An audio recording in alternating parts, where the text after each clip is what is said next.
that although we are supposed to study C++, but uh, some of you had suggested that we must start or clear some doubts regarding the C programming. So, as per the syllabus that I can see, both of C and C++, uh, I would like to start with the basics of C from today onwards. And once we reach up to a certain point from where we can switch directly to C++, till that moment we'll continue with C. So expect at least 8 to 10 classes of C. And although it is not sufficient कि C programming को हम लोग 10 class में cover up पूरा कर पाएं, but at least I can assure you कि basic जो लॉजिक का जो इश्यूज है कि एक प्रोग्राम हम लोग सी में कंप्लीट लिख नहीं पा रहे हैं या उसका लॉजिक डेवलप नहीं कर पा रहे हैं, वो अंडरस्टैंडिंग आप लोग को यहाँ से आ जाएगा. एंड अगर उसमें भी कुछ 19-20 हो गया, थोड़ा सा डाउट्स रह जाता है अगर, so nothing to worry about it, will consider the same problems in C plus plus also, और उसको एक तरह से हम लोग सी प्लस प्लस में रिवाइज करके सेम लॉजिक्स को सी प्लस प्लस का सिलेबस कंटिन्यू करेंगे. Is that fine with everyone? Yes, sir. Right, okay. So by the time my system gets ready and we connect through and I share my system, I would like to start with the theoretical aspect. So okay, first of all let me know कि आप लोगों में से कितने लोग सी पढ़ के आ चुके हो यहाँ?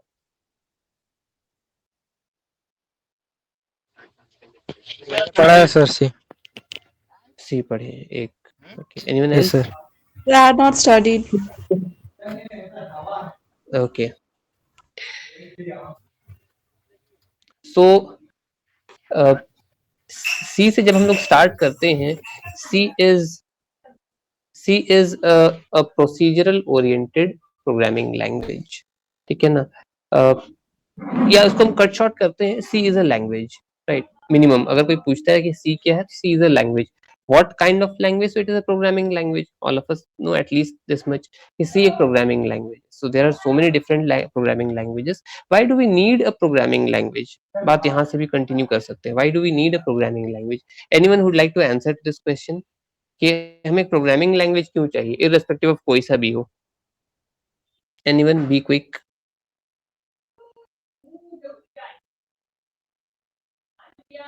To create new technologies. Very good. To create new technologies. Okay. Any other answer?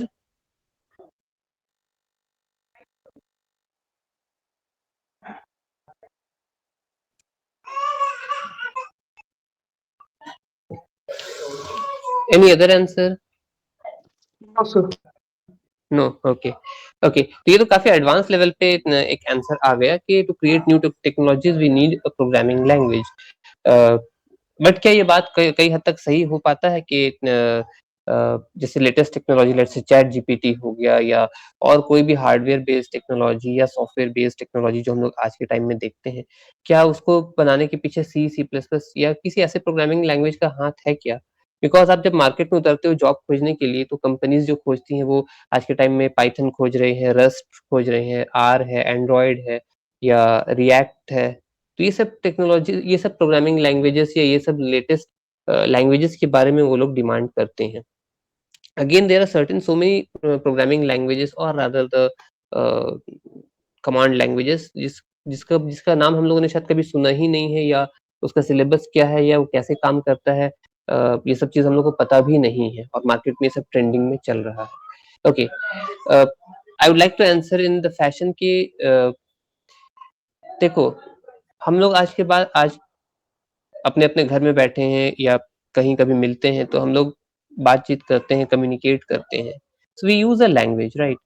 अभी हम लोग हिंदी और इंग्लिश का मिक्स यूज कर रहे हैं. कभी हम लोग फ्रेंडली सर्कल में बैठते हैं तो हिंदी यूज करते हैं, कहीं पे फॉर्मल वे में बात करना तो इंग्लिश एज अ लैंग्वेज हम लोग यूज करते हैं. So we use different types of language to communicate, right? आप अपने घर में किसी रीजनल लैंग्वेज को यूज करते होंगे. So we require a language to communicate with each other. Similar to that, computer या सिस्टम के साथ कम्युनिकेट करना है तो उसके लिए भी हमें एक लैंग्वेज चाहिए. तो हु विल डिसाइड? अब एक बंगाली पर्सन बोलेगा कि I will use Bengali as a language, ठीक है ना? एक साउथ का आदमी बोलेगा I use Kannada, Malayalam, Telugu, Tamil as a language. तो every people will think about कि मेरा रीजनल लैंग्वेज या मेरा जो मदर टंग है वो यूज होना चाहिए as the language to communicate with the computer. Global level पे जाते हैं तो सब लोग बोलेंगे नहीं, इंग्लिश कॉमन लैंग्वेज होता है और यूनिवर्सल लैंग्वेज माना जाता है, तो इंग्लिश के थ्रू हम लोग कंप्यूटर से कम्युनिकेट करेंगे। तो ऐसे अगर हर कोई डिसाइड करने लग जाए तो एक कॉमन प्लेटफॉर्म पे हम लोग कभी नहीं पहुंच पाते कि भाई एक्चुअली में पूरे दुनिया में सभी लोग कंप्यूटर से कम्युनिकेट कैसे करेंगे। कंप्यूटर से कम्युनिकेट करने का मतलब क्या है कि कंप्यूटर को अगर हम कुछ इंस्ट्रक्शन देते हैं तो वो मेरे बिहाफ में वो काम कर दे, इजंट इट। अब वो काम किसी भी तरह का हो सकता है, चाहे एक फाइल क्रिएट करना हो, फोल्डर बनाना हो, या एक फाइल से मूवी प्ले करना हो, कहीं कॉपी पेस्ट कुछ करना हो, any simple task can think of, या उसके रिगार्डिंग कोई बड़ा कॉम्प्लिकेटेड काम आप सोच लो। जैसे आपने बोला कि एक एप्लीकेशन डेवलप करना या नया टेक्नोलॉजी बनाना, ठीक है। तो छोटे से छोटा काम जो अगर कंप्यूटर से कराना है, या बड़ा से बड़ा काम अगर हमको कंप्यूटर के सहारे अगर करना है, so for that we need to communicate with the computer. और कम्युनिकेट करने के लिए हमें एक लैंग्वेज चाहिए। So any language that we use to communicate with the computer or with the system is termed as a programming language. Clear है ये बात? Yes, sir. Yes, sir. Fine. Yes, sir. Now, तो ये तो होगी programming language. अब programming language भी English में लिखा जाए, स्पेनिश में लिखा जाए, या किसी ऐसे लैंग्वेज में लिखा जाए जो कि दुनिया में बहुत वाइडली एक्सेप्टेड है, इस पे भी बहुत डिबेट हो सकता था। चाइनीज पीपल बोलेंगे हम लोग का आबादी सबसे ज्यादा है, मैंडरीन लैंग्वेज यूज करो भाई प्रोग्रामिंग लैंग्वेज लिखने के लिए। यूएस पीपल बोलेंगे हमारा यूएस इंग्लिश यूज करो, यूके पीपल बोलेंगे हमारा यूके इंग्लिश यूज करो। तो सबका डिफरेंट डिफरेंट अपना वर्जन हो सकता है, रीजन हो सकता है यूज करने का। हम लोग बोलेंगे इंडिया का आबादी आज सबसे ज्यादा होगी दुनिया में, चलो हिंदी में शिफ्ट कर जाते हैं, ठीक है। तो ऐसा नहीं है कि हम लोग आज रात को सो के कल सुबह उठे और बोलते हैं कि भाई हमारे पसंद का लैंग्वेज आप ले लो एक नया प्रोग्रामिंग लैंग्वेज बनाने के लिए। No, there has to be some uniformity, there has to be some common platform, जिसके बेसिस पे पूरी दुनिया में कोई भी अगर प्रोग्राम बनाना चाहता है, कोई एप्लीकेशन डेवलप करना चाहता है, तो उसको एक लैंग्वेज यूज करना पड़ेगा और वो लैंग्वेज पूरी दुनिया में एक जैसा होगा, ठीक है। यहाँ तक ये बात आई। जस्ट अ मोमेंट, हम अपने सिस्टम थोड़ा सा आगे बढ़ाते हैं।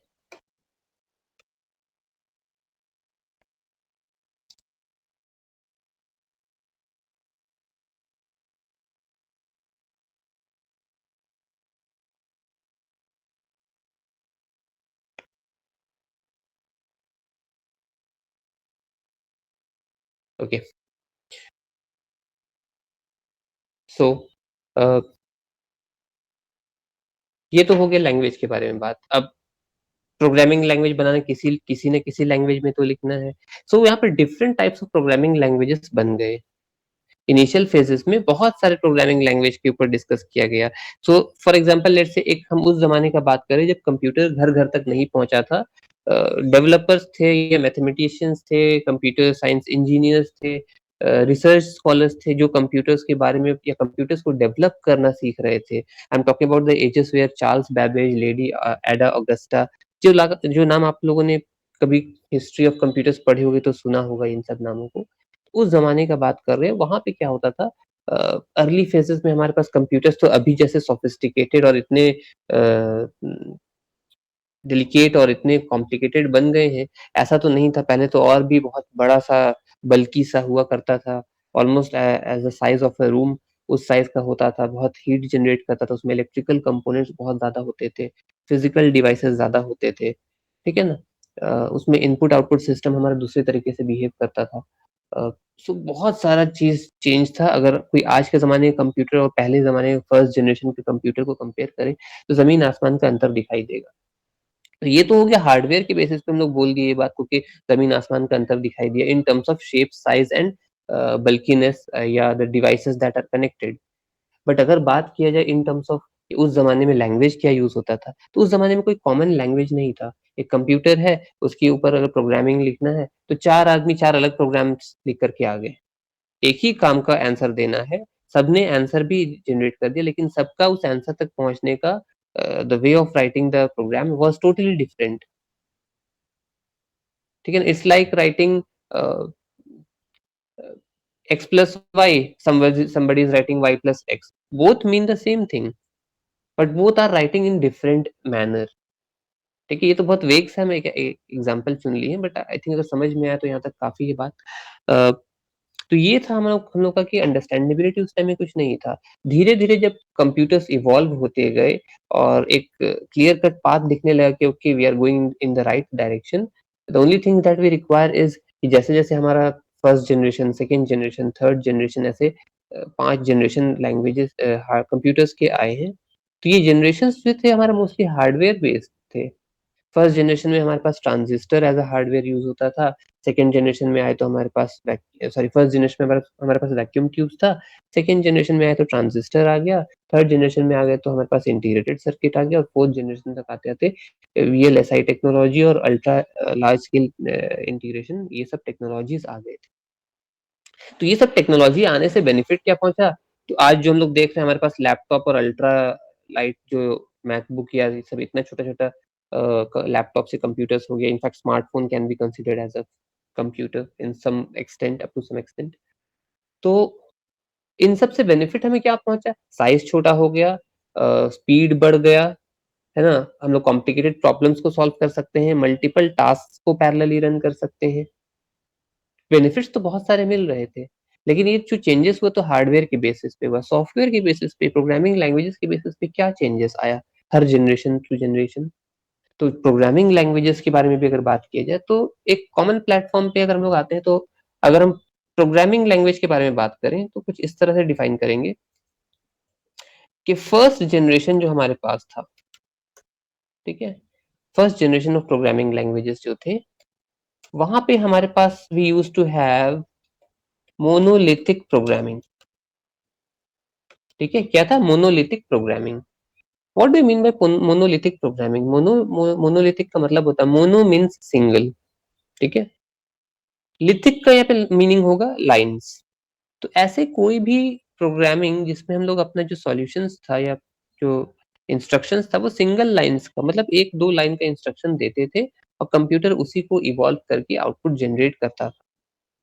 तो ये फर्स्ट जनरेशन का है, बहुत बेसिक सा कैलकुलेशन करना है, लेट्स से 2 + 3 या सब्ट्रैक्शन करना है, मल्टीप्लिकेशन करना, वो 2 डिजिट वैल्यूज या सिंगल डिजिट वैल्यूज, तब तक वहां पे हम लोग मोनोलिथिक प्रोग्रामिंग यूज करते थे। मोनोलिथिक प्रोग्रामिंग बहुत ही फंडामेंटल लेवल का था, उसमें बहुत ज्यादा आप कॉम्प्लिकेटेड प्रोग्राम्स या प्रॉब्लम्स नहीं सॉल्व कर सकते थे। इनफैक्ट मैथमेटिक्स का भी आप जो आज वर्जन्स देखते हो जहाँ पे हम लोग let's say addition, subtraction, multiplication, division या स्क्वायर रूट, क्यूब रूट, ये सारा चीज अगर हम एक इक्वेशन में लिख पाते हैं और उसको अगर हम एक्सप्लोर करके आउटपुट जनरेट कर पाते हैं, तो ये सब पॉसिबल प्रीवियस जनरेशन में नहीं था।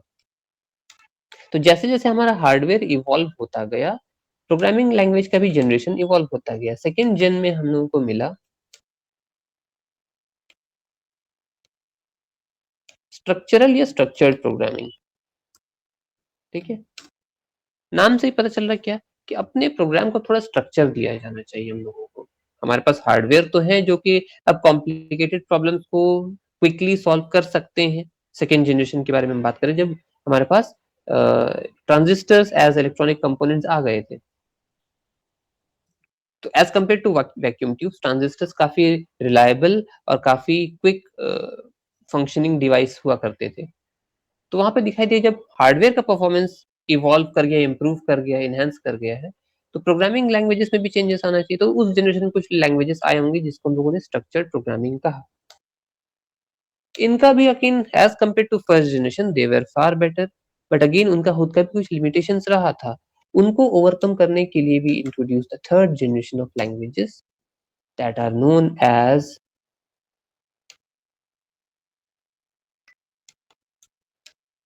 procedural oriented language oriented programming, POP। Procedure या प्रोसीजरल ओरिएंटेड प्रोग्रामिंग, ये क्या है? इसमें ये डिसाइड किया गया कि हम लोग जब बहुत सारा टास्क अपने प्रोग्रामिंग लैंग्वेज के थ्रू करवा सकते हैं, मतलब एक ही प्रोग्राम में आप डिफरेंट टाइप्स ऑफ टास्क को परफॉर्म कर सकते हो, तो हर टास्क को आप मॉड्यूलराइज कर जाओ, मतलब हर टास्क को आप सेग्रीगेट कर दो फ्रॉम वन अनदर। अगर इन टास्क का आपस में कोई इंटर रिलेशन नहीं है, किसी टास्क का किसी दूसरे टास्क से लेना देना नहीं है, तो इन टास्क को आप क्या कर दो, इंडिपेंडेंट कर दो फ्रॉम वन अनदर। इससे बेनिफिट क्या पहुंचेगा कि आपको जिस टास्क को करना है आप सिर्फ उसी टास्क को इवेलुएट या कॉल करते हो, बाकी जो रिमेनिंग टास्क रह जाते हैं आप उसको अनटच छोड़ देते हो। तो इससे बेनिफिट ये पहुंचता है कि आपको जो काम चाहिए आप सिर्फ उतना ही करते हो और पूरे प्रोग्राम को आप टच नहीं करते हो। ये चीज प्रीवियस लैंग्वेजेस में नहीं थे। तो C is one such language that falls into this category, and because of its ease of use, because of its simplicity, because of its large uh, applications related to hardware, C जो है बहुत popular और बहुत ही successful एक language निकल करके आया। C is a language which is very closely related to the hardware. C and in fact C++ भी है। ये दो लैंग्वेजेस जो है बहुत क्लोजली वर्कआउट करते हैं विद द हार्डवेयर। तो ये चीज आप लोग आगे जब पढ़ोगे कभी या टेक्नोलॉजीज पे काम करोगे तो ये चीज पता चलेगा कि इसका मतलब क्या होता है। बट फिर भी हम एक एग्जांपल देना चाहते हैं।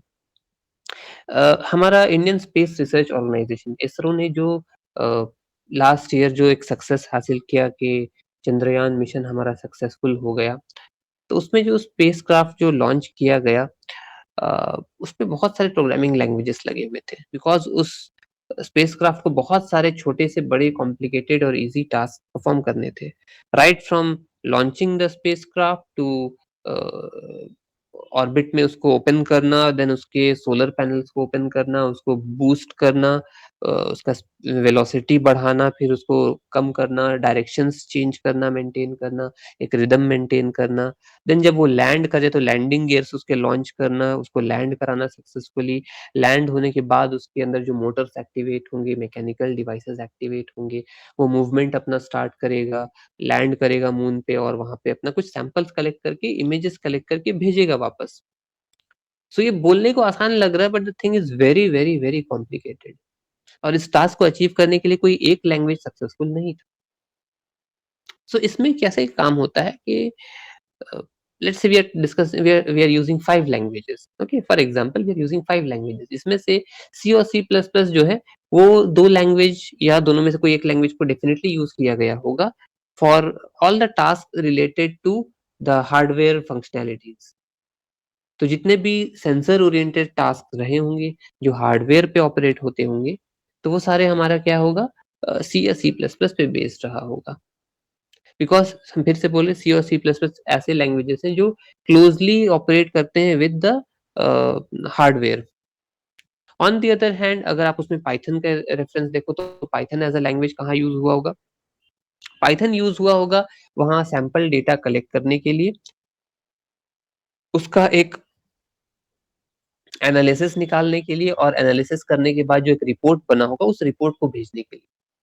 तो पाइथन इसमें बहुत सक्षम लैंग्वेज है, बहुत ही अच्छी तरीके से ये काम डेटा एनालिसिस का एंड डेटा विजुअलाइजेशन का वो काम कर लेता है। तो सैंपल डेटा कलेक्ट करके उसकी रिगार्डिंग जो भी रिपोर्ट जनरेट करना रहा होगा वो पाइथन अपना रिस्पॉन्सिबल रहा होगा। तो similar to that there are so many languages you can think about, ठीक है। तो सी का यहाँ पे हम लोगों ने समझा कि यूज क्या है, पर्पस क्या है, या कहाँ तक इसको हम लोग ये देख सकते हैं कि आज के टाइम में भी सी बहुत पॉपुलर और वाइडली एक्सेप्टेड लैंग्वेज है। इनफैक्ट आई कैन से कि हमारे पास जितने भी इससे पहले लैंग्वेजेस बन करके आए थे, if I could name few languages, ये किसी सीक्वेंस या किसी ऑर्डर में हम नहीं बोल रहे हैं, ठीक है। हमारे पास BCPL था, बेसिक कंबाइंड या basic common programming language, then we had PL1, then we had PL2, ठीक है। Then we had B as a language and then we had C as a language। तो ये सभी लैंग्वेजेस ट्राइड एंड टेस्टेड थे, but इनमें सबसे ज्यादा popular C ही क्यों हुआ, बिकॉज C के पास अपना खुद का एक लाइब्रेरी है functions of each and every modules, या जिस तरह से ये प्रोग्रामिंग लैंग्वेज को कंसीव किया सोचा गया था एक्चुअली में C जो है वो निकल करके आया, एंड रादर C का जो ANSI वर्जन है, ये भी हमको बोल देना चाहिए, ANSI C वर्जन जो है, ये जो है स्टैंडर्डाइज वर्जन है C का, बिकॉज अगेन C के बहुत सारे फ्लेवर्स हम लोग को दिख रहे थे, डिफरेंट प्रोग्रामर्स जो है अपना अपना सी का वेरिएशंस लेकर के चले आ रहे थे। तो इसको रोकने के लिए एक स्टैंडर्ड ऑर्गेनाइजेशन बनाया गया, American national standard institute, NC का फुल फॉर्म हो गया अमेरिकन नेशनल स्टैंडर्ड्स इंस्टीट्यूट। तो एक ऐसा गवर्निंग बॉडी है जो कि एक standards, rules and regulations maintain करता है सी लैंग्वेज को ऑपरेट करने के लिए। अब इसका मतलब कैसे समझाएं? तो आप लोगों ने फिजिक्स में देखा होगा, हमारे पास एसआई यूनिट है, सीजीएस यूनिट है, एमकेएस यूनिट है। ये सब क्या एक्सटेंडेड यूनिट्स है। आप दुनिया में कहीं पे भी जाओ तो मीटर किलोमीटर के बीच में रिलेशनशिप जो है, या लीटर मिलीलीटर के बीच में जो रिलेशनशिप है, वो हर जगह एक समान है। ठीक है, दुनिया के किसी भी कोने में जाते हैं तो यूनिट्स हमें एक जैसा, मेजरमेंट्स एक जैसा दिखाई देता है, वैरी नहीं करता कंट्री टू कंट्री या प्लेस टू प्लेस। तो सिमिलर टू दैट ANSI जो है वो एक इंस्टीट्यूट, एक गवर्निंग बॉडी है जिसने रूल्स या स्टैंडर्ड्स मेंटेन किया, बनाया कि इस बेसिस पे सी प्रोग्रामिंग लैंग्वेज को एक स्टैंडर्डाइज्ड वर्जन बनाया जाए। अब अगेन आप थोड़ा रिसर्च करोगे तो किस ईयर में हुआ, कौन कौन से लोग इन्वॉल्व थे, was the founder of C, creator of C, ये सब जो आप थोड़ा रिसर्च करोगे तो ये सब आपकी जानकारी के लिए करना चाहिए। ठीक है, आपको अवेयरनेस रखना चाहिए आप, क्योंकि अगर इस टेक्नोलॉजी से अगर जुड़ना चाहते हो तो। क्लियर है यहाँ तक बात? कोई डाउट है किसी के मन में?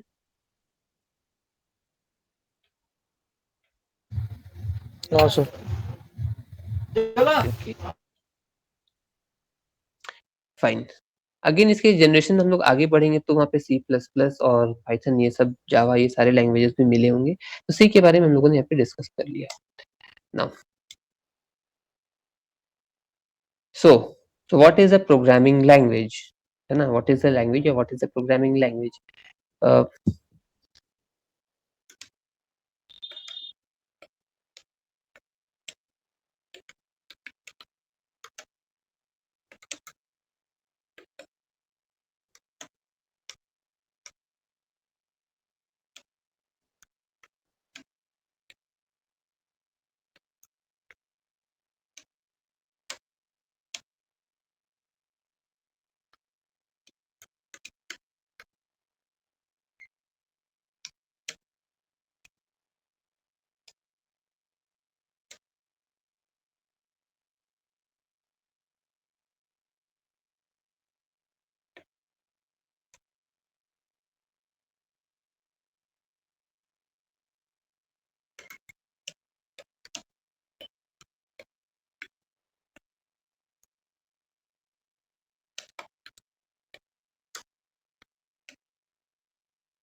ठीक है, programming language is a computer based language that is designed and developed to pass the instructions or commands to the computer so that it can perform one or more tasks on behalf of the user. User के बदले में, user के behalf में अगर हम कुछ instructions पास या commands देते हैं और कंप्यूटर उस टास्क को समझ करके एक काम को कर पाए, तो वो हमारा प्रोग्रामिंग लैंग्वेज हो सकता है। ठीक है, अब अगर इसके बारे में लोग सी के बारे में बोलते हैं, तो सी के बारे में अगर हम बोल रहे हैं, it is a high level procedural oriented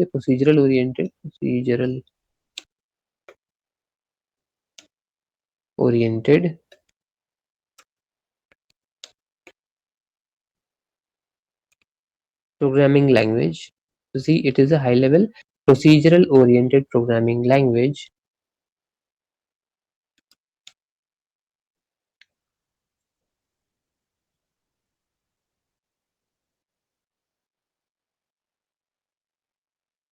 that takes input from the user, processes it,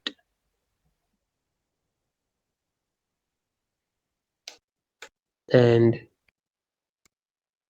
produces the desired output. It uses a compiler that is responsible for converting the instructions from high level to machine level. क्या ठीक है? सी के बारे में हम लोगों ने क्या डिफाइन किया? It is a high level procedural oriented programming language that takes input from the user, processes it, and produces the desired output. It uses a compiler that is responsible for converting the instructions from high level to machine level. इस definition में कोई doubt है किसी को? दीपक, No, Trisha, Ravi, No. ठीक है? Any other No, sir. Definition जो आप लोग देना चाहोगे या कुछ इसमें ऐड करना चाहोगे? Feel free. कोई ऐसा बात जो मिस आउट कर गए होंगे आप लोगों के मन में होगा, फील फ्री टू से.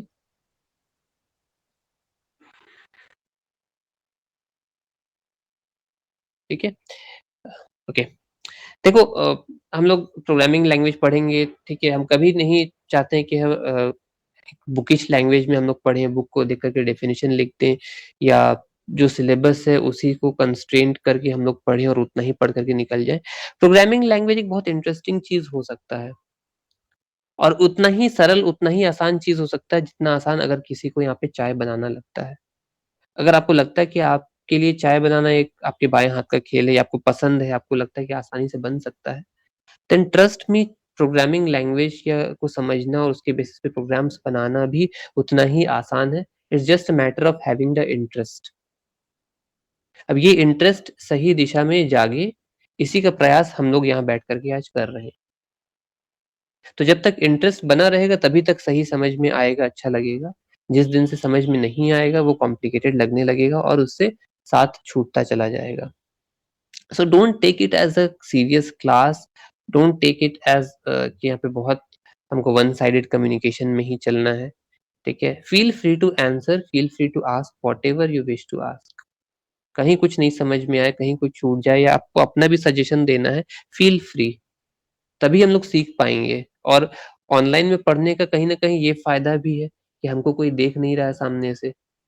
ठीक है ना? अगर मन में ये झिझक रहता है यूजुअली हम लोगों का कि कोई पीछे खड़ा होकर के तो कोई कुछ बोल देगा. अब यहाँ तो कोई बोलने वाला है नहीं ना, कोई तो देख नहीं रहा है हमें. तो फील फ्री टू आंसर. आप यहाँ पे इसी चीज के लिए आ रहे हो, राइट? ओके, आगे बढ़ते हैं धीरे धीरे. तो यहाँ पे एक टर्म यूज किया गया है कि it uses a compiler that is responsible for converting the instructions from high level to machine level. तो ये कंपाइलर है क्या चीज? 3 टर्म आपको एक साथ कहीं पे पढ़ने या सुनने को मिल जाता है. The 3 names are compiler, interpreter and assembler. फिर से बोल दे रहे हैं, 3 names, 3 terms are compiler, interpreter and assembler. These are the 3 components, or sorry, these are the 3 softwares, or these are the 3 applications through which we can convert language from one format to another format. अब इसका मतलब क्या है? Just for the reference, look into this code. ये line number 17 से 24 तक जो code है, ये एक प्योर सी लैंग्वेज का कोड है. ठीक है, यहाँ क्या लिखा है? Hash symbol is given, include, then we have angle bracket, stdio.h angle bracket. Sir ये कुछ समझ में नहीं आ रहा, अटपटा सा लिख रहा है, कुछ सिंबल लगा दिया, फिर इंक्लूड लिख दिया, फिर एंगल ब्रैकेट्स के अंदर कुछ कुछ लिख दिया. एंड stdio तो कोई इंग्लिश का वर्ड होता ही नहीं है, क्यों लिखा है? स्टूडियो लिखना चाहिए था शायद. ठीक है, बहुत सारा सवाल मन में आ सकता है. फिर अगेन नीचे जाते हैं तो यहाँ पे इंट मेन क्या है, प्रिंट एफ क्या कमांड लिखा है, क्या वर्ड है, नहीं समझ में आ रहा है. ठीक है, ये सारे टर्म्स जो है ये सब इस लैंग्वेज के स्पेसिफिकेशन में दिए गए. कि in order to write a program C program आपको मिनिमम कुछ ऐसे टर्म्स लिखने पड़ेंगे, यूज करने पड़ेंगे, ठीक है। अब इनका मीनिंग पर्पस क्या है? जब हम लिखते हैं तो उसका कुछ तो मीनिंग होगा ना जो कंप्यूटर समझता होगा। तो हाँ, डेफिनेटली इन सब चीजों का मीनिंग है और उसको कहीं बना करके समझा करके रख दिया गया है। आपको बस उन शब्दों को सही जगह पे सही तरीके से पकड़ के लिख देना है। Then it's the responsibility of the compiler to take command और इन सब शब्दों को इन सब शब्दों को इन सब इंस्ट्रक्शंस को वो सही तरीके से रिप्रेजेंट करके एक प्रॉपर आउटपुट जनरेट कर पाए। तो अगर इस प्रोग्राम को अगर हम एग्जीक्यूट करेंगे तो हमें आउटपुट में सिर्फ इतना हेलो वर्ल्ड लिखा हुआ दिखाई देगा, बाकी और कुछ भी दिखाई नहीं देगा, ठीक है ना। अब ये रिस्पॉन्सिबिलिटी होती है कंपाइलर की, because C is a compiler based language. तो कंपाइलर है क्या चीज? कंपाइलर एक ऐसा माध्यम है जो कि मिनिमम 2 टास्क आपके लिए करके देगा, ठीक है। मिनिमम 2 टास्क आपको करके देगा। पहला टास्क उसका क्या है या पहला रिस्पॉन्सिबिलिटी क्या है? तो first responsibility of compiler is to compile and check for the errors. आपने इस प्रोग्राम को जो लिखा, इसमें जितने भी इंस्ट्रक्शंस आपने दिए हैं, ये किसी रूल रेगुलेशन के बेसिस पे हैं। जैसे आप मैथमेटिक्स का कुछ रूल्स जानते होंगे कि फॉर्मूला कैसे लिखा जाता है, साइंटिफिक एक्सप्रेशंस या फिजिकल केमिस्ट्री में लोग डिराइवेशंस देखते हैं, तो उन सब चीज़ों का कुछ फॉर्मेट है, कुछ फॉर्मुलेशन है, उसको एक तरीके से लिखा जाता है। तो उसी ढंग और तरीके को पकड़ता है कंपाइलर। अगर आपने वहां पे कुछ मिस्टेक किया होगा तो वो बता दे कि भाई आपने फलाना फलाना लाइंस में एरर किया है, उसको रेक्टिफाई कर लो। फॉर एग्जाम्पल, लेट्स से कि if I right print over here, printf correct word था बट मैंने प्रिंट लिख दिया। अब मैं इस प्रोग्राम को रन कर रहा हूँ तो ये क्या किया, एक एरर दे दिया। सी वार्निंग बोल दिया है, या इन फंक्शन मेन एक वार्निंग क्या बोल रहा है यहाँ पे, implicit declaration of function print. Print नामक कोई फंक्शन इंटरनली होता है, उसको मैंने डिक्लेयर कर दिया है। Did you mean printf? क्या आप वहां पे प्रिंट की जगह प्रिंटफ लिखना चाह रहे थे? वो एक तरह का वार्निंग सवाल पूछ रहा है, वो श्योर नहीं है खुद, ठीक है ना। हो सकता है वहां पे यूजर फोर्सफुली प्रिंट ही लिखना चाह रहा था। तो ये हो क्या गया, दो दो कमांड्स के बीच में कंपाइलर जो कंफ्यूज हो जा रहा है, तो वो आपसे पूछ ले रहा है कि क्या आप वहां पे प्रिंटफ यूज करना चाह रहे थे, बिकॉज प्रिंट एक इंटरनल कमांड है। तो उसने यहाँ पे क्या सजेस्ट किया है कि इस लाइन में प्रिंट की जगह पे आपको प्रिंटफ लिख देना चाहिए था। इसने सजेशन भी दे दिया। यहाँ पे वार्निंग वो दे रहा है, एरर नहीं दे रहा है। लेट्स गो फॉरवर्ड, ठीक है। यहाँ पे मैं एक सेमीकोलन था उसको डिलीट कर देते हैं, फिर प्रोग्राम को रन करते हैं। लेट्स सी क्या होता है। सी एक वार्निंग तो पहले से था ही, अब एक एरर भी आ गया, है ना। एरर क्या बोल रहा है, तो लाइन नंबर भी उसने मेंशन कर रखा है। तो किस लाइन में हमने एरर किया है, देखो लाइन नंबर 23 में, है ना, सेमीकोलन हट गया है। तो यहाँ पे अगर ध्यान से थोड़ा देखा जाए, आप लोग थोड़ा अपना जूम करोगे सिस्टम में तो दिखाई देगा। यहाँ पे लाइन नंबर 23 में उसने बोल रहा है कि यहाँ पे सेमीकोलन एक्सपेक्टेड था before the closure of the function. तो रिटर्न 0 के बाद यहाँ पे सेमीकोलन मिलना चाहिए था। तो ये तो पहला काम हो गया कंपाइलर का कि वो बता दे रहा है कि भाई एरर्स कहाँ कहाँ पे हैं, आपने सिंटैक्टिकल बेसिक कॉमन एरर्स आपने कहाँ किया है, उसको रेक्टिफाई कर लो। वो कॉम्प्लिकेटेड एरर्स आपको नहीं देगा, जो आपकी लॉजिकल मिस्टेक्स होंगे उनको अभी नहीं पकड़ेगा। वो सिंटैक्टिकल लिखने का ढंग जो है उसमें जो मिस्टेक्स है उसको पकड़ के बता देगा, ठीक है। अब जब मैंने ये रेक्टिफाई कर लिया तो फिर से चेक कर रहा है क्या कोई एरर है क्या। अब अगर एरर नहीं होगा तो दूसरा काम क्या है कंपाइलर का, कि वो इस सिस्टम में जितने भी इंस्ट्रक्शंस दिए हुए हैं सबको मशीन रीडेबल फॉर्मेट में कन्वर्ट करेगा। मशीन जो है हमारा कंप्यूटर क्या है, एक इलेक्ट्रॉनिक मशीन है। हम लोग बचपन से जब भी कंप्यूटर का डेफिनेशन पढ़े हमेशा यही बोलते हैं सबसे पहले कि computer is an electronic device, है ना। तो कंप्यूटर क्योंकि एक इलेक्ट्रॉनिक डिवाइस है, दुनिया का कोई भी इलेक्ट्रॉनिक डिवाइस होता है वो सिर्फ और सिर्फ इंस्ट्रक्शंस 0 और 1 की भाषा में ही समझता है, बाइनरी लैंग्वेज जिसको हम लोग मानते हैं। अब हम यहाँ पे इंग्लिश के अल्फाबेट्स लेटर्स लिखे, इंग्लिश के वर्ड्स हैं, उसको वो बाइनरी में कन्वर्ट कैसे करें? तो देखो, एक नंबर को दूसरे नंबर फॉर्मेट में कन्वर्ट करना आसान है ना, बिकॉज दोनों नंबर फॉर्मेट में है। लेकिन एक लेटर को, एक अल्फाबेट को, एक वर्ड को नंबर में कन्वर्ट करना, हाउ इज इट पॉसिबल? तो ये अपनी मर्जी का बात हो गया कि हम आर को 25 लिख देंगे, एस को 32 दे देंगे, ऐसे कुछ भी नंबर्स दे देते मन मर्जी। नहीं, ऐसा कुछ नहीं है। सबके लिए कुछ इंस्ट्रक्शंस के रिगार्डिंग कुछ न्यूमेरिक वैल्यू असाइन किए गए, ठीक है ना, न्यूमेरिक वैल्यू असाइन किया गया। तो जैसे जैसे इंस्ट्रक्शन पास ऑन होता है, वो क्या करता है कंपाइलर, हर एक इंस्ट्रक्शन को वो बाइनरी फॉर्मेट में कन्वर्ट करता है। Once the instructions are converted into binary format, तब प्रोसेसर के पास जाता है, प्रोसेसर समझता है कि काम क्या करना था, वो एग्जैक्टली उस काम को उसी तरह से ट्रीट करके आपको आउटपुट शो कर देता है। सो हम जो प्रोग्राम लिखते हैं और जो एग्जीक्यूट करते हैं, इसके बीच में सबसे इम्पोर्टेंट कड़ी जो है, या सबसे इम्पोर्टेंट लिंकअप जो क्रिएट कर रहा है, वो है हमारा कंपाइलर। ये बात हम सी प्रोग्रामिंग लैंग्वेज के लिए बोल रहे हैं। अगेन हम सी प्लस प्लस, जावा, पाइथन, दूसरे लैंग्वेजेस के बारे में जब बोलेंगे, तो वहां पे हो सकता है इंटरप्रेटर यूज हो रहा होगा, वहां पे असेंबलर यूज हो रहा होगा, या कंपाइलर और इंटरप्रेटर जैसी चीजों का कॉम्बिनेशन यूज हो रहा होगा। हर लैंग्वेज के लिए कंपाइलर ही काम आता है, ऐसा मुमकिन नहीं है, ठीक है। तो सी इज अ कंपाइलर बेस्ड या कंपाइलर डिपेंडेंट लैंग्वेज, जहां पे आप जो इंस्ट्रक्शंस लिखते हो वो हाई लेवल में। हाई लेवल का मतलब क्या हो गया? ये जो इंस्ट्रक्शंस आप देख रहे हो अभी सी का, ये यूजर रीडेबल फॉर्मेट में है। यूजर जो है वो समझ पाता है पढ़ करके कि यहाँ पे क्या हो रहा है। फॉर एग्जाम्पल, आज के बाद जब भी आप प्रिंट एफ कमांड देखोगे, आपको क्या समझ में आएगा? किसी स्टेटमेंट को प्रिंट करना है, ठीक है ना। तो आउटपुट में अगर हम लोग ध्यान देते हैं थोड़ा सा जाकर के, तो देखो हेलो वर्ल्ड ही प्रिंट हुआ है।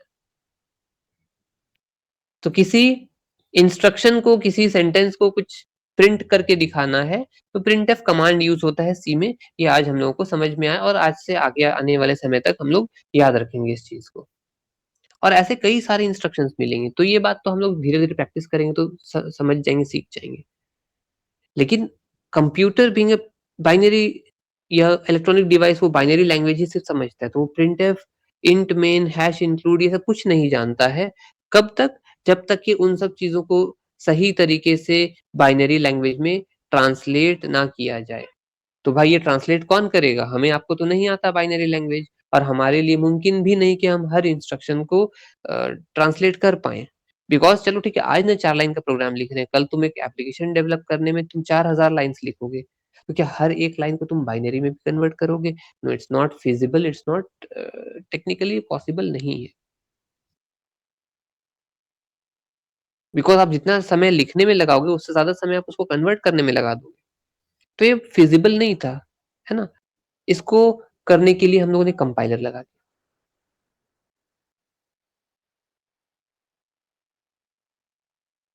नाउ कंपाइलर क्या कर रहा है? हमारे बिहाफ में इस हाई लेवल लैंग्वेज को मशीन लेवल लैंग्वेज में ट्रांसफर या ट्रांसफॉर्म कर दे रहा है।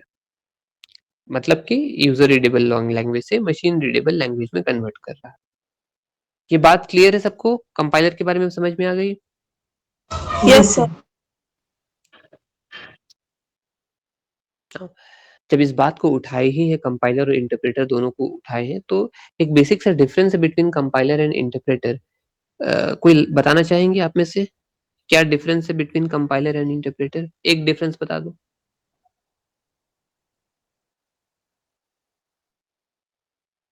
एनीवन? एटलीस्ट ट्राई कीजिए।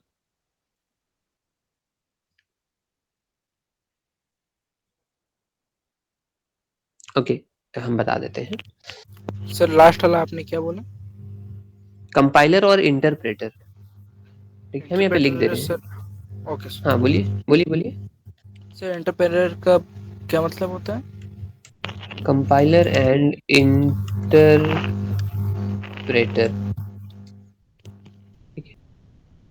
सी, दोनों का बेसिक फंडा एक ही है, कि पहला तो है एरर फाइंड आउट करना अपने प्रोग्राम में, कोई एरर है या नहीं है।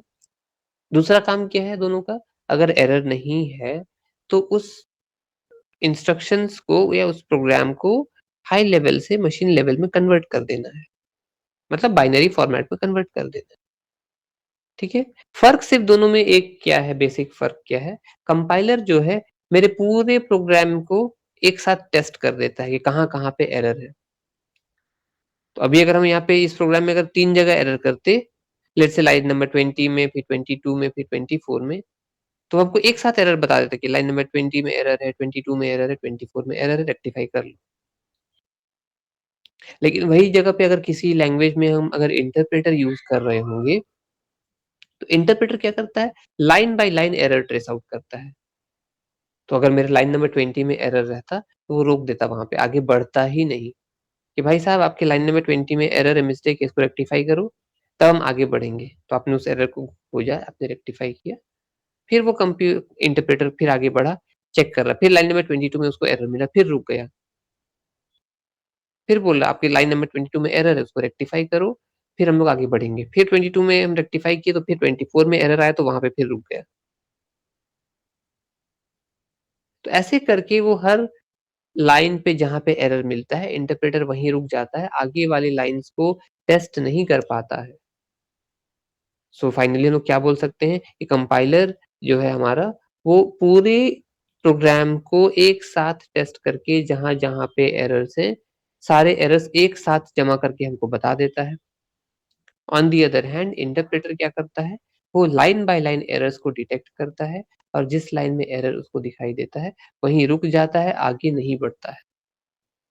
Once the error is sorted out, only then it moves to the next line, और नेक्स्ट लाइन में एरर को फिर खोजता है, अगर एरर मिल गया तो रुक जाएगा, वरना वो आगे बढ़ता चला जाएगा। क्लियर है सबको? Yes, sir. Yes sir. ठीक है, उम्मीद करते हैं कि ये बात याद रहेगी, ताकि हम लोग नेक्स्ट क्लास कल जब स्टार्ट करेंगे, कल या परसों में, तो हम 5 मिनट रिवीजन के लिए यहाँ से पूछेंगे।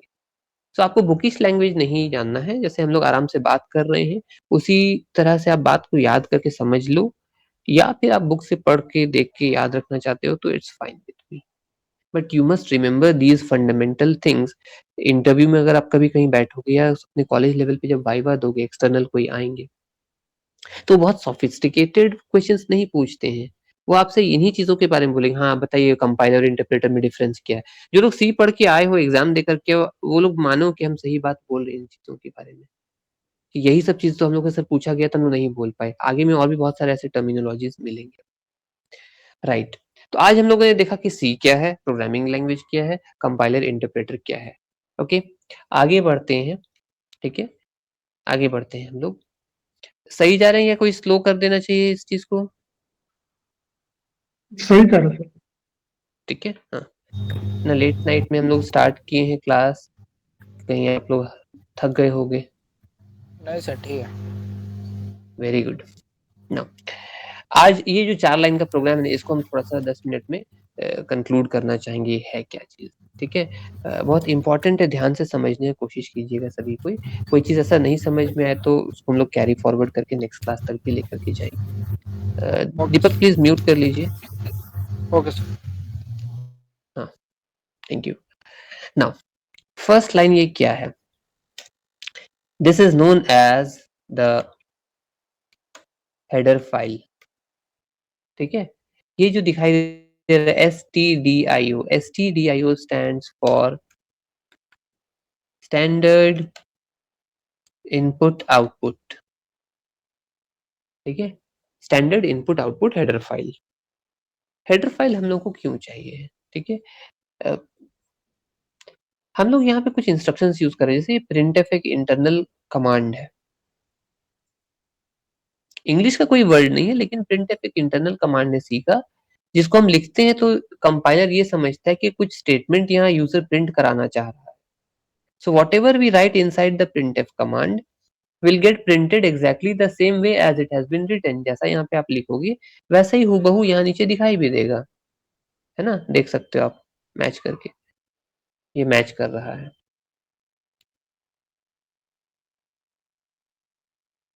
तो हमने यहाँ पे लिखा printf, लेकिन ये printf कंपाइलर समझे कैसे, ये कमांड कहीं तो बन के रखा हुआ होगा ना, इंटरनल कमांड हम बोल रहे हैं तो ये इंटरनल कमांड कहाँ है, तो ये इस हेडर फाइल के अंदर उसका मीनिंग छुपा हुआ है।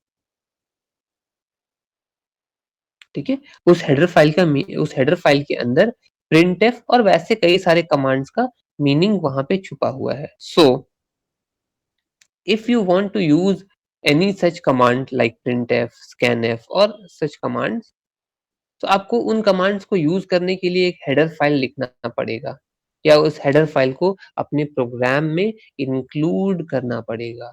सो इस लाइन का मीनिंग क्या है? हैश सिंबल जो है इसको हम लोग बोलते हैं प्री प्रोसेसर डायरेक्टिव. फिर से बोल रहे हैं, हैश सिंबल को हम लोग बोलते हैं प्री प्रोसेसर डायरेक्टिव.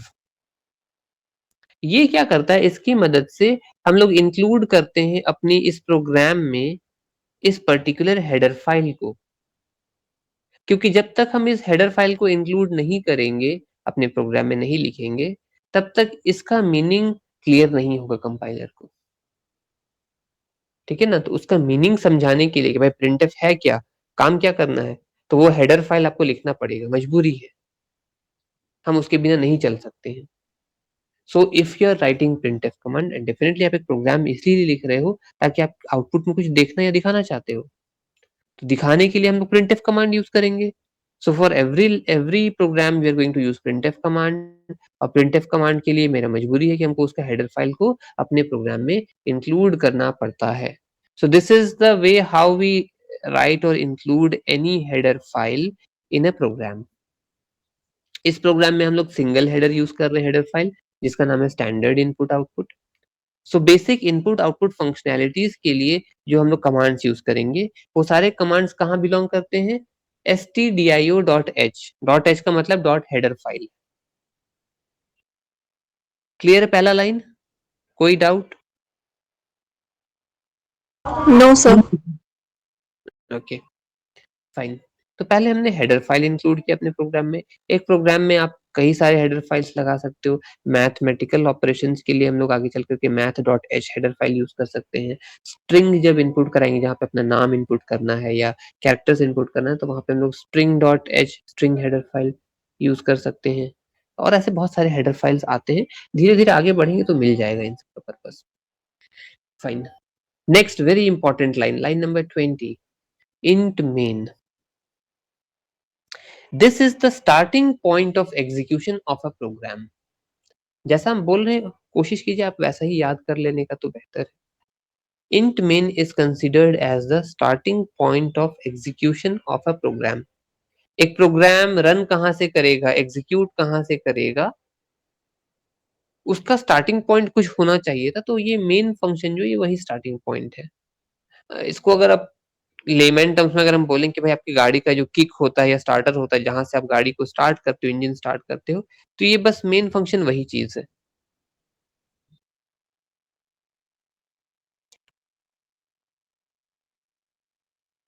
प्रॉब्लम क्या था कि यूज प्रोग्रामर्स जब प्रोग्राम लिख करके लेकर के आ रहे थे, हर एक का अपना अपना स्टार्टिंग पॉइंट हो जा रहा था.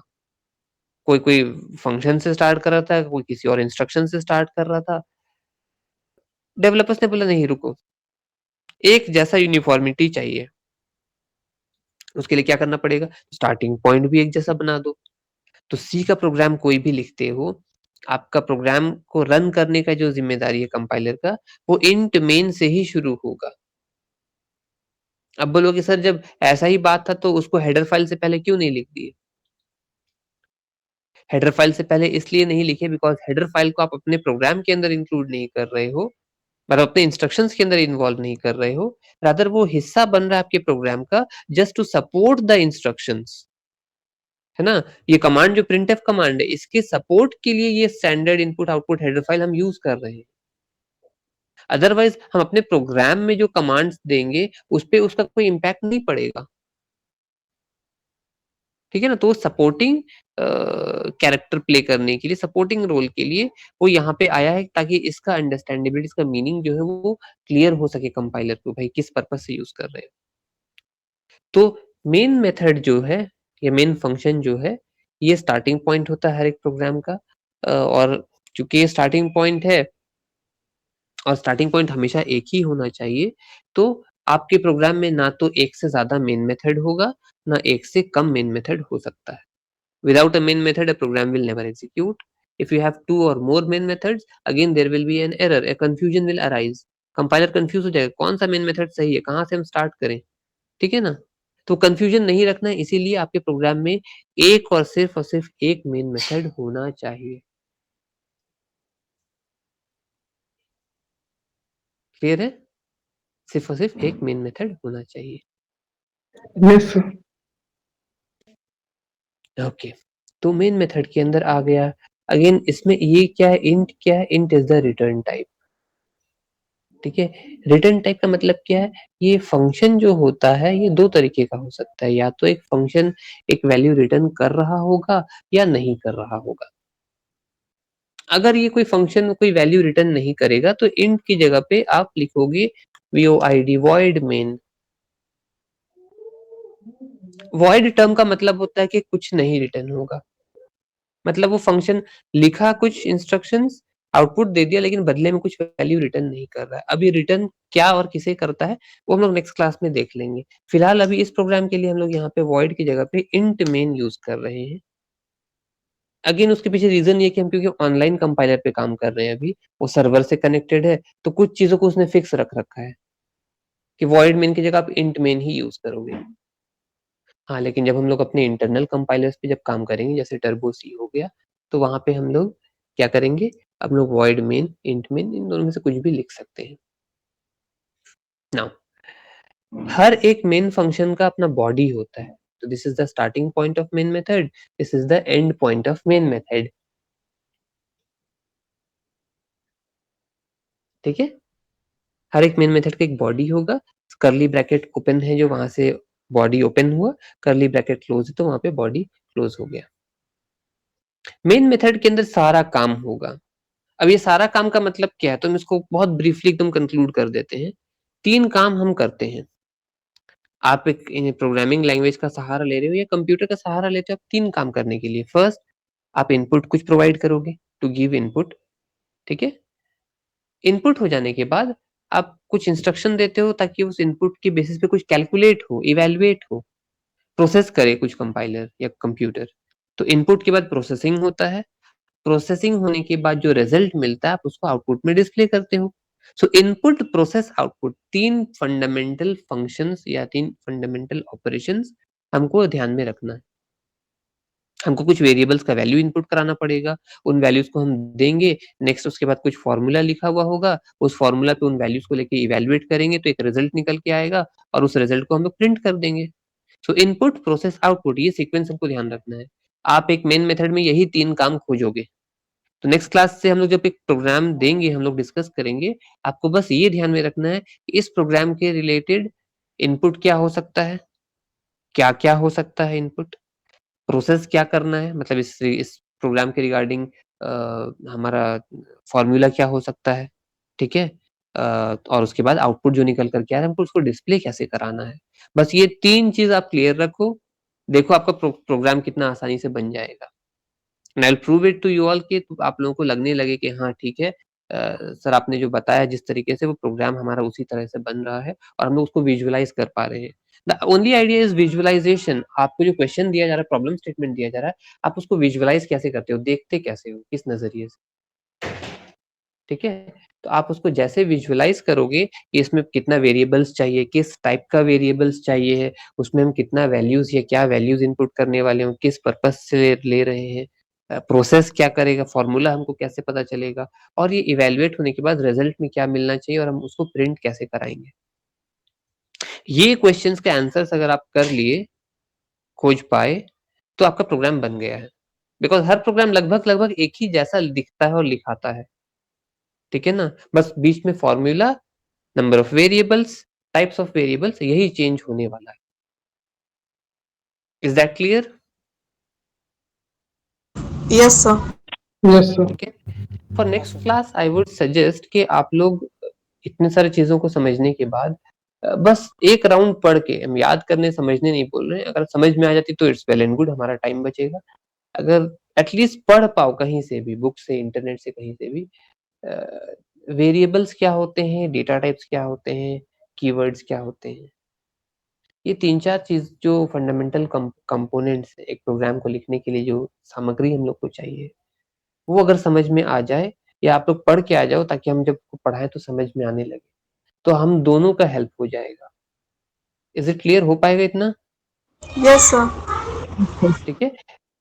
So discuss will in the next class we'll discuss about variables, data types, keywords, operators up to some extent. इतने 3-4 चीजों को हम लोग पढ़ के समझेंगे और इन सब चीजों को हम लोग धीरे धीरे अपने प्रोग्राम में इन्वॉल्व करेंगे, इंक्लूड करेंगे. ठीक है.